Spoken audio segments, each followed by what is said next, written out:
નમસ્કાર વિદ્યાર્થી મિત્રો, બુકબર્ડ કરંટ અફેર્સમાં આપ સૌનું હાર્દિક સ્વાગત છે. આજે આપણે જોઈએ 17 સપ્ટેમ્બર 2021ના રોજના અતિ મહત્વના પ્રશ્નો, તેમાં આપણે ચર્ચા કરીએ. તે પહેલા ગઈકાલે જે ક્વેશ્ચન પૂછ્યા હતા તેના રાઈટ આન્સર કયા છે તે આપણે જોઈએ. આઈએનએસ ધ્રુવ એ કેવા પ્રકારનું જહાજ છે? તો આઈએનએસ ધ્રુવ એ છે ન્યુક્લિયર મિસાઇલ ટ્રેકિંગ જહાજ છે. દૂધસાગર ડેરીના સ્થાપકનું નામ, દૂધસાગર ડેરી જેના સ્થાપક છે માનસિંહભાઈ પટેલ.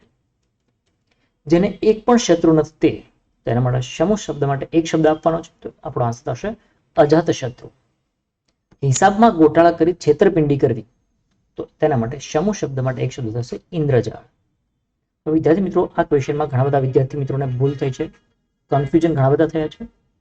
કઈ વાંધો નહીં, આપણે એના માટેનું સોલ્યુશન લાવી દઈશું. ત્યારબાદનો ક્વેશ્ચન છે, જેના મોં પર હાસ્ય રેલાઈ ગયું, સંજ્ઞાનો પ્રકાર જણાવો છે. હાસ્ય કેવું સંજ્ઞા છે? તો અહીંયાથી આપણને તરત જ આસાનીથી આન્સર મળી શકે કે હાસ્ય એ કેવું છે, ભાવ એમાં ઉત્પન્ન થાય છે, ગુસ્સો, ભાવ, આ બધી વસ્તુ, ગુસ્સો હોય, કોઈના પર સ્મિત હોય, હાસ્ય હોય, કરુણતા, આ બધી કેવું છે, ભાવવાચક છે. તો આપણો આન્સર થશે ભાવવાચક છે.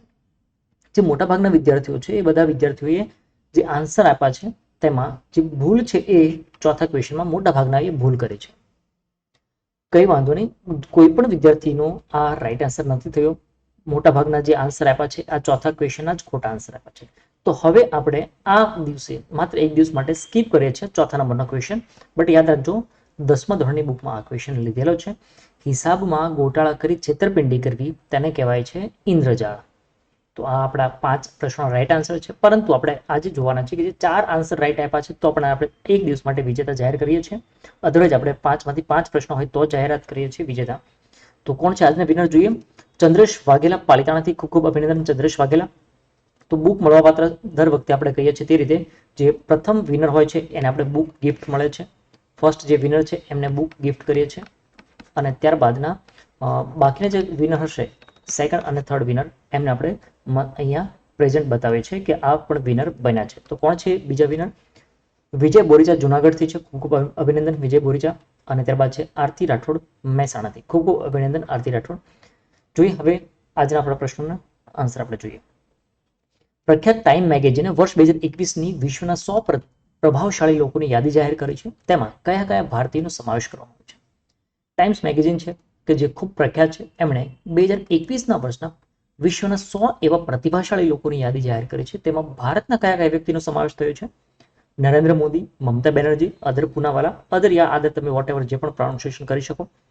હા, આ આદર પૂનાવાલા એ છે સિરમ ઇન્સ્ટિટ્યૂટ ઓફ ઇન્ડિયા વાળા. તો આપણો આન્સર થશે ઉપરોક્ત તમામ. અહીંયા જે પણ આન્સર આપ્યા છે એ બધા જ આપણો આન્સર થાય છે. પ્રખ્યાત ટાઈમ મેગેઝિને વર્ષ 2021ના વિશ્વના 100 પ્રભાવશાળી લોકો, જેને the 100 most influential people in the વર્લ્ડની યાદી જાહેર કરી છે. જેમાં વડાપ્રધાન નરેન્દ્રભાઈ મોદી, મમતા બેનર્જી અને કોરોના વેક્સિન કોવિશિલ્ડ પૂરી પાડનાર સિરમ ઇન્સ્ટિટ્યૂટ ઓફ ઇન્ડિયાના સીઓ આદર પૂનાવાલા એમનો પણ સમાવેશ થયો છે. જોકે આ વૈશ્વિક સ્તરે જોવા જઈએ તો અમેરિકાના પ્રમુખ જો બાઇડન, ઉપરાષ્ટ્રપતિ કમલા હેરિસ અને ચીનના રાષ્ટ્રપતિ શી જિનપિંગ એનો પણ સમાવેશ થયો છે. હવે અન્ય જે વ્યક્તિનો સમાવેશ થયો છે ને એનું નામ સાંભળીને તમે કદાચ હાસ્યથી તમે રોકી નહીં શકો, હાસ્યને રોકી નહીં શકો. આ યાદીમાં તાલિબાનના સહસ્થાપક મુલ્લા અબ્દુલ ગની બરદાર એમને પણ સૌથી પ્રભાવશાળી લોકોમાં સામેલ કરવામાં આવ્યા છે. હા મિત્રો, યાદ છે ને, મેગ્નેટિક કાર ચલાવે છે જે બાળકો ચલાવતા હોય એ. કારણ કે એને તો બીજું તો કંઈ ખબર પડતી નથી. અમેરિકાનો ફાઇટર પ્લેન છે તો એમાં ઝૂલે છે, હિંચકા ખાય છે, કારણ કે ઉડાડતું તો આવડતું નથી. આ યાદીમાં સામેલ અન્ય વૈશ્વિક નેતાઓમાં અમેરિકાના પૂર્વ રાષ્ટ્રપતિ Donald Trump, Prince Harry and Duke and Duchess of Sussex, આ બધા સસેક્સ, આમનો પણ ઘણા બધાનો સમાવેશ થયેલો છે. અને સાથે સાથે મેગ્નનો પણ સમાવેશ કર્યો છે. તાજેતરમાં કેન્દ્રીય મંત્રીમંડળે ટેલિકોમ કંપનીઓને રાહત માટે કેટલાક નિર્ણયને મંજૂરી આપી, જે અંતર્ગત એજીઆર ચર્ચામાં રહ્યું. તો આ એજીઆરનું પૂરું નામ શું થશે? એજીઆરનું પૂરું નામ કયું છે તે તમારે આન્સર આપવાનો છે. તો અહીંયા આપણો આન્સર થશે adjusted gross revenue. Adjusted gross revenue. Telecom ક્ષેત્રને રાહત આપવા કેન્દ્રીય મંત્રીમંડળે ટેલિકોમ કંપનીઓને એડજસ્ટેડ ગ્રોસ રેવન્યુ અને સ્પેક્ટ્રમ સહિતની તમામ સરકારી બાકી જે ચૂકવણી છે એના માટે 4 વર્ષનો મોરેટોરિયમ પીરિયડ આપ્યો છે. આ મોરેટોરિયમ પીરિયડ આપ્યો છે કેટલા વર્ષનો? 4 વર્ષનો. તો એ પણ આપણે ધ્યાને લઈશું. અને બીજું પણ કહ્યું છે કે ટેલિકોમ સેક્ટરના જે એનો ફરીથી પાછું બેઠા કરવા માટે એનો પુનરુદ્ધાર કરવા માટે 9 અલગ અલગ સ્ટ્રક્ચરલ રિફોર્મ અને 5 અલગ પ્રકારના પ્રોસેસ રિફોર્મ પણ નક્કી કરવામાં આવ્યો છે. આ એજીઆરની વ્યાખ્યાને સરળ કરીને માત્ર ટેલિકોમ આવકને જ ગણતરીમાં લેવામાં આવશે. હવે ટેલિકોમની આવક છે એને જ ગણતરીમાં લેવામાં આવશે, એટલે કે સરકાર નોન ટેલિકોમ આવક હશે એને એડજસ્ટેડ ગ્રોસ રેવન્યુ તરીકે ગણતરીમાં નહીં લે. તો જે માત્ર ટેલિકોમ આવક છે એને જ અહીંયા ધ્યાને લેવામાં આવશે. એટલે કે જે તમે જોશો તો તમે એક ન્યૂઝમાં પણ જોયું હશે કે રિલાયન્સ ઇન્ફ્રાસ્ટ્રક્ચર એટલે કે મુકેશભાઈ અંબાણી એના ભાઈ અનિલભાઈ અંબાણી, તો આ અનિલભાઈ અંબાણીની ઘણી બધી એવી કંપની છે કે જેને કરોડો રૂપિયાનું બાકી લેણું હતું, તો હવે એમાં એને મોટી રાહત મળશે. Licence fee, spectrum users charges અને અન્ય ચાર્જિસ પર વ્યાજ, પેનલ્ટી અને વ્યાજ પરની પેનલ્ટી એના ધારા ધોરણો પણ હવે હળવા કરવામાં આવશે. એટલે કે કેવી રીતે આપ કરવામાં આવશે, તો જે માસિક ચક્રવૃદ્ધિ વ્યાજ છે હવે એના બદલે વાર્ષિક વ્યાજની ગણતરી કરવામાં આવશે અને એ રીતે પણ ઘણી બધી રાહત આપવામાં આવી છે. આ તમામ ફેરફારો ક્યારથી લાગુ પડશે, તો 1 ઓક્ટોબરથી લાગુ પડી ગયા છે. આ સિવાય 1 ઓક્ટોબરથી લાગુ આ સિવાય 4 વર્ષ બાદ પણ સરકાર પાસે એજીઆરની બાકી ચૂકવણીની ઇક્વિટીમાં રૂપાંતર કરવાનો પણ વિકલ્પ મળશે. એજીઆર ચૂકવણીમાં મોરેટોરિયમની સિવાયની ટેલિકોમ કંપનીના દેવાને ઇક્વિટીમાં રૂપાંતર કરવાના પ્રસ્તાવને પણ એને મંજૂરી આપી દીધી છે. કેન્દ્રીય કેબિનેટે ભારતીય ટેલિકોમ સેક્ટરમાં 100% વિદેશી રોકાણને મંજૂરી આપી છે, જે આપણા માટે ખૂબ મહત્વનું છે. આવા ક્વેશ્ચન એક્ઝામમાં પૂછી લે છે, આપણે ધ્યાને નથી રહેતા, ખાસ યાદ રાખજો. સરકારે ઓટોમેટિક રૂટથી આ ક્ષેત્રમાં 100% વિદેશી રોકાણ, પ્રત્યક્ષ વિદેશી રોકાણને મંજૂરી આપી છે. અગાઉ કેટલું હતું? 49% હતું. અગાઉ કેટલા પર્સન્ટેજ હતું? 49 હતું. હવે કેટલું કરી દીધું છે? 100% વિદેશી રોકાણને મંજૂરી આપી દીધી. વિદેશી રોકાણ એટલે કે ફોરેન ડાયરેક્ટ ઇન્વેસ્ટમેન્ટ, જેને આપણે શોર્ટમાં કહીએ છીએ એફડીઆઈ. કેન્દ્ર સરકારે જે ટેલિકોમ સેક્ટર માટે જે રાહત જાહેર કરી છે તેને એકવાર હાઇલાઇટ જોઈએ. સરકારે ટેલિકોમ કંપનીઓ પર સ્પેક્ટ્રમ ફી, એજીઆરના હપ્તાની ચૂકવણીમાં 4 વર્ષ માટે મોરેટોરિયમ આપી દીધું છે.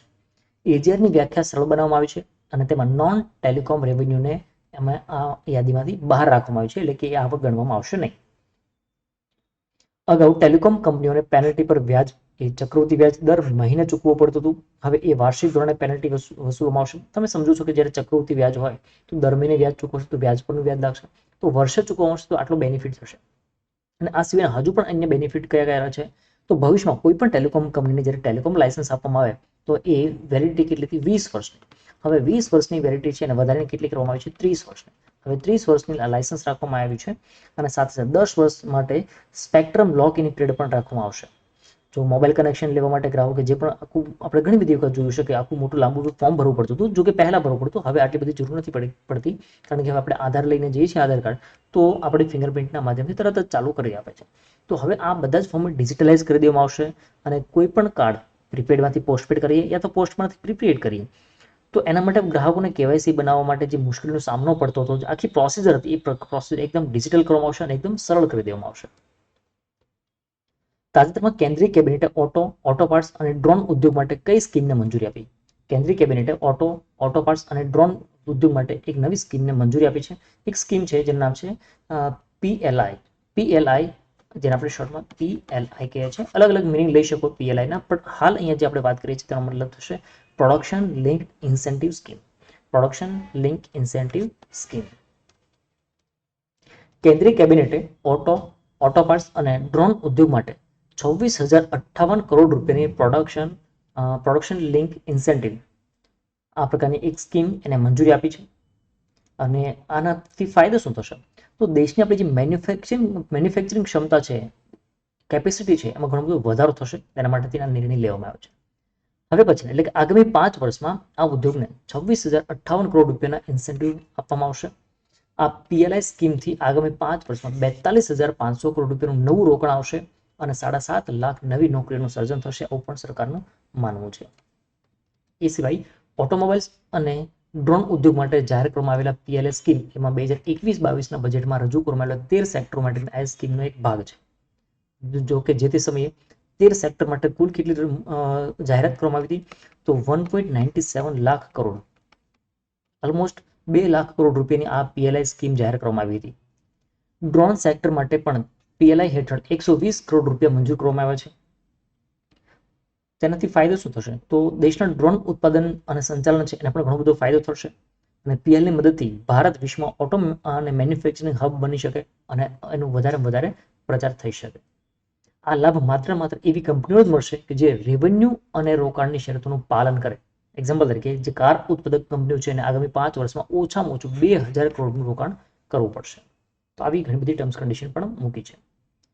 તાજેતરમાં કેન્દ્રીય મંત્રીમંડળે આપત્તિ જોખમ ઘટાડવા અને સંચાલનના ક્ષેત્રમાં સહકાર કરવા ભારત સાથે કયા દેશના સમજૂતી કરારને મંજૂરી કરી? એટલે કે ભારત સાથે બીજા કયા દેશ એને સમજૂતી કરારને મંજૂરી આપી છે? ચલો આપત્તિ જોખમ આવ્યું છે, તમારા માટે ક્વેશ્ચન પૂછી લઉં છું કે ગુજરાત સરકાર ગુજરાતના આપત્તિ જોખમ એટલે કે આપત્તિ વ્યવસ્થાપન મંત્રીનું નામ જણાવો. મંત્રીનું નામ જણાવો. તમારે આન્સર લખવાનો છે. જે પણ મંત્રી છે એનું નામ તમારે લખવું છે. ગુજરાતના આપત્તિ વ્યવસ્થાપન મંત્રીનું નામ જણાવો. તો અહીંયા કયા દેશ સાથે આપણે સમજૂતી કરી છે, એમઓયુ કરે છે? તો આપણો થશે ઇટલી અથવા તો ઇટાલી. વડાપ્રધાન નરેન્દ્રભાઈ મોદીની અધ્યક્ષતામાં કેન્દ્રીય મંત્રીમંડળને આપત્તિ જોખમ ઘટાડવા અને સંચાલનના ક્ષેત્રમાં સહકાર પર ભારતની રાષ્ટ્રીય આપત્તિ વ્યવસ્થાપન સત્તામંડળ એટલે કે એનડીએમએ અને ઇટાલીના department of civil protection of the presidency of the council of ministers વચ્ચેના સમજૂતી કરારને મંજૂરી આપવામાં આવી છે. હવે આ સમજૂતી કરાર કરવામાં આવે છે તે આપણને શું ફાયદો થશે, શું લાભ થશે? તો આ સમજૂતી કરાર એક એવી વ્યવસ્થા લાવવા માંગે છે જેના દ્વારા ભારત અને ઇટલી બંને એકબીજાના આપત્તિ વ્યવસ્થાપન મિકેનિઝમ્સનો ફાયદો ઉઠાવશે અને જે તે આપત્તિ વ્યવસ્થાપનના ક્ષેત્રમાં સજ્જતા, પ્રતિભાવ અને ક્ષમતા નિર્માણના ક્ષેત્રમાં વધુ મજબૂત કરશે અને એકબીજાને મદદ કરશે. તો બંને દેશો વચ્ચે આપત્તિ જોખમ ઘટાડવા અને તેના સંચાલનના ક્ષેત્રમાં સહયોગ અંગેના આ સમજૂતી કરાર પર અગાઉથી જ એટલે કે લગભગ જોવા જઈએ તો જૂન મહિનામાં 2021માં એના પર હસ્તાક્ષર કરવામાં આવ્યા હતા. એટલે જૂન મહિનામાં હસ્તાક્ષર થઈ ચૂક્યા હતા. કઈ સ્પેસ એજન્સીએ પ્રથમ વખત સામાન્ય નાગરિકોને 3 દિવસ માટે અંતરિક્ષમાં મોકલ્યા? કઈ સ્પેસ એજન્સી છે એને પ્રથમ વખત સામાન્ય નાગરિકોને સ્પેસમાં મોકલ્યા છે? તો કઈ કંપની છે? Space x. હાલમાં તાજેતરમાં એમણે આ પ્રયોગ કર્યો છે. બિઝનેસમેન એવા એલન મસ્ક એમની કંપની એમને સ્પેસ એક્સ એમની કંપનીનું નામ છે સ્પેસ એક્સ. એમનું પહેલું ઓલ સિવિલિયન ક્રૂ અંતરિક્ષ તરફ જવા રવાના થયું છે અને કંપની આ પહેલી વખત 4 જેટલા સામાન્ય નાગરિકોને અંતરિક્ષમાં મોકલ્યા છે. આ મિશનને કયું નામ આપવામાં છે? તો આ મિશનને નામ આપવામાં આવ્યું છે ઇન્સ્પિરેશન 4. નામ ખાસ યાદ રાખજો, આઈએમપી છે આપણા માટે મહત્વનું છે. ઇન્સ્પિરેશન 4 નામનું આ એક મિશન છે, એને મોકલવામાં આવ્યું છે. ધરતીની કક્ષામાં જનારું આ પ્રથમ નોન પ્રોફેશનલ એસ્ટ્રોનોટ્સ ક્રૂ છે. ખાસ યાદ રાખજો. અને તેમાં જે અંતરિક્ષમાં જનારા જે યાત્રીઓ છે એ ચારેય યાત્રી એ કઈ શહેરમાંથી ગયા છે? તો ડ્રેગન કેપ્સ્યુલ દ્વારા અંતરિક્ષમાં રવાના થયા છે. તેઓ ઇન્ટરનેશનલ સ્પેસ સેન્ટરથી 160 કિલોમીટર ઊંચાઈ કક્ષાએ વિશ્વની પરિક્રમા કરતા કરતા અંતરિક્ષમાં 3 દિવસ સુધી વિતાવશે અને ત્યારબાદ 3 દિવસ પૂરા થશે ત્યારબાદ આ જે આખું સ્પેસ ક્રાફ્ટ છે એ પૃથ્વીના વાયુમંડળમાં પ્રવેશ કરશે અને ક્યાં ઉતરાણ કરશે? તો ફ્લોરિડા ખાતે તેઓ ઉતરાણ કરશે. ફ્લોરિડાના નદી કિનારે ઉતરાણ કરશે. આ મિશનની કમાન કોના હાથમાં છે? તો આ મિશનની કમાન 38 વર્ષના એવા ઇસાક મેનના હાથમાં છે. ઇસાક મેન. તો આ ઇસાક મેન કોણ છે? તો ઇસાક મેન કે જેને આ સ્પેસ એક્સના એવા વ્યક્તિ છે કે જેને એક મિશન તૈયાર કર્યું છે. એણે એવું નક્કી કર્યું છે કે હોસ્પિટલ $100 મિલિયન દાન આપવું. $100 મિલિયન દાન આપવાનું એવું એને એક આખું બીડું ઝડપ્યું છે. અને આ મિશનમાં જોડાયા પછી એને હજુ નક્કી કર્યું હજુ પણ બીજા 100 મિલિયન હું દાન કરીશ એવું એને નક્કી કર્યું છે. પેમેન્ટ કંપનીના ફાઉન્ડર અને સીઈઓ છે. બહુ નાની ઉંમરથી એમને આ કંપની શરૂ કરી દીધી. લગભગ અત્યારે 38 વર્ષના છે તો કદાચ 16-17 વર્ષની ઉંમરે એમણે આ કંપની ચાલુ કરી દીધી હતી. આ સ્પેસ એક્સના સંસ્થાપક એલન મસ્ક દ્વારા અંતરિક્ષ પર્યટનનો વિશ્વનો પ્રથમ પ્રવાસ છે. ખૂબ મહત્વનું છે. નાસાના ફ્લોરિડા સ્થિત કેનેડી સ્પેસ સેન્ટર ખાતેથી ફાલ્કન 9 રોકેટ ઉડાન ભરી હતી. આ વખતે ડ્રેગન કેપ્સ્યુલ 357 માઇલ એટલે કે 575 કિલોમીટરની ઊંચાઈએ પૃથ્વીની કક્ષામાં પહોંચશે અને તે હબલ સ્પેસ ટેલિસ્કોપથી પણ આગળ છે. જોકે આ પહેલા પણ જે અન્ય કંપનીઓ છે બ્લુ ઓરિજિન અને વર્જિન સ્પેસશિપ એમણે પણ પ્રાઇવેટ સ્પેસ ટુરિઝમની શરૂઆત કરીને એમણે ઉડાન ભરી હતી. ચલો ત્યારબાદનો ક્વેશ્ચનની વાત કરીએ. સિંગલ ડોઝ ધરાવતી કઈ વેક્સિન અને ડ્રગ કંટ્રોલ ઓફ ઇન્ડિયાની સબજેક્ટ એક્સપર્ટ કમિટી એટલે SEC સબજેક્ટ એક્સપર્ટ કમિટી એમણે ભારતમાં 3જા તબક્કાના ટ્રાયલને મંજૂરી આપી છે. 3જા તબક્કાના ટ્રાયલને મંજૂરી આપી છે. એનું નામ કયું છે? Sputnik light. રશિયાની સ્પુટનિક લાઇટ વેક્સિનને ડ્રગ કંટ્રોલ ઓફ ઇન્ડિયાની સબજેક્ટ એક્સપર્ટ કમિટીએ ભારતમાં 3જા તબક્કાના ટ્રાયલને મંજૂરી આપી દીધી છે. હવે આ મંજૂરી આપી છે તો એનું જ્યારે ટ્રાયલ પૂર્ણ થશે પછી આ વેક્સિનને ઇમરજન્સી ઉપયોગ માટેની પણ મંજૂરી મળી જશે અને ત્યારબાદ ભારતને આ કોરોના સામે વધુ એક વેક્સિન મળશે, જે અલગ અલગ વેક્સિન આપણે ત્યાં અવેલેબલ છે એમાં એક વધી જશે.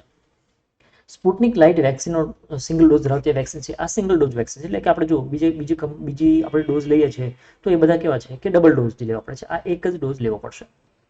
કંપની મુજબ સ્પુટનિક લાઇટમાં એક જ કોમ્પોનન્ટનો ઉપયોગ કરવામાં આવે છે, જે સ્પુટનિક 5માં છે, અને એટલા માટે આપણે ઓલરેડી એ ટ્રાયલ કરી ચૂક્યા છે. એટલે કે ભારતના લોકો છે, ઘણી વખત એવું બનતું, આપણે જે ડૉક્ટર પાસે જઈએ તો અમને પૂછે ને કે તમારી તાસીદને આધારે છે, તો આપણી બોડી કઈ રીતે રિએક્ટ કરે છે એના પર ડિપેન્ડ હોય છે. તો આ ભારતના લોકોની એક જે ટેબ્લેટ કામ આવે છે તો એને જે રિએક્શન થાય છે એ અન્ય દેશોમાં કદાચ ન પણ થાય. તો એટલા માટે આ સ્પુટનિક 5માં જે કન્ટેન્ટ વાપરવામાં આવે છે, કમ્પોનન્ટ વાપરવામાં આવે છે, એ વસ્તુમાં વાપરવામાં આવે છે, પણ એ સિંગલ ડોઝ છે, એટલે કે ભારતના લોકોને આસાનીથી આપી શકાશે. સ્પુટનિક 5 એ 2 શોટ્સ વાળી વેક્સિન છે, જેમાં 2 અલગ અલગ વેક્ટરનો ઉપયોગ કરવામાં આવ્યો છે. કોરોના સામે તેની પ્રભાવકતા કેટલી છે? 91.6% જેટલી છે.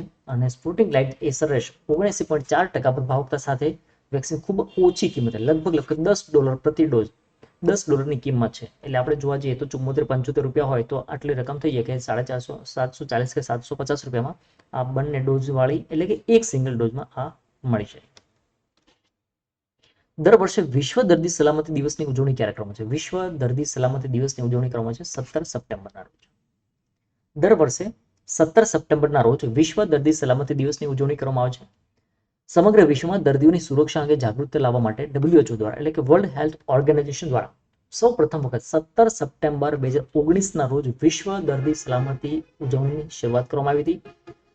મે 2019 દરમિયાન યોજાયેલી 72મી વર્લ્ડ હેલ્થ એસેમ્બલી એમાં દર વર્ષે 17 સપ્ટેમ્બરને વિશ્વ દર્દી સલામતી દિવસ ઉજવવી આવો નિર્ણય કરવામાં આવ્યો હતો. અને હાલ 2021માં એની થીમ કઈ રાખવામાં આવી છે? Safe maternal and newborn care, આ એની થીમ રાખવામાં આવી છે. વિદ્યાર્થી મિત્રો, આપણે જે ક્વિઝ રમી રહ્યા છે બુકબર્ડ નોલેજ ટેસ્ટ, તેમાં તમારે જે પણ પ્રશ્નો પૂછાયેલા છે એ પ્રશ્નોના રાઈટ આન્સર આપવાના છે. તમારું નામ, તમારા સિટીનું નામ લખવાનું છે અને વોટ્સએપ મેસેજ કરવાનો છે 7575878603. તો આ નંબર પર તમારે મેસેજ કરવાના છે. તો આ રહ્યા તમારા માટેના ક્વિઝના પ્રશ્નો. કઈ એકમાત્ર ધમની અશુદ્ધ રુધિરનું વહન કરે છે? કયા આનુવંશિક રોગને રોયલ રોગ પણ કહેવામાં આવે છે? ગીધ પરિયોજના કયા વર્ષથી શરૂ કરવામાં આવી છે? કયા મહાન રસાયણશાસ્ત્રી છે કે જેમણે પારાની ભસ્મ બનાવીને ઔષધિ તરીકે વાપરવાની શરૂઆત કરી હતી? ગુજરાત રાજ્યના ગૃહ રાજ્યમંત્રી કોણ છે? તેનું નામ તમારે જણાવવાનું છે. તો આ 5 પ્રશ્નો રાઈટ આન્સર કયા છે તમારે જણાવવાના છે. તો મિત્રો, આ હતા આપણા આજ રોજના મહત્વના પ્રશ્નો, તેના વિશે આપણે ચર્ચા કરી. મળી નેક્સ્ટ વિડીયોમાં. Thank you for watching Bookbirds current affairs. Thank you so much.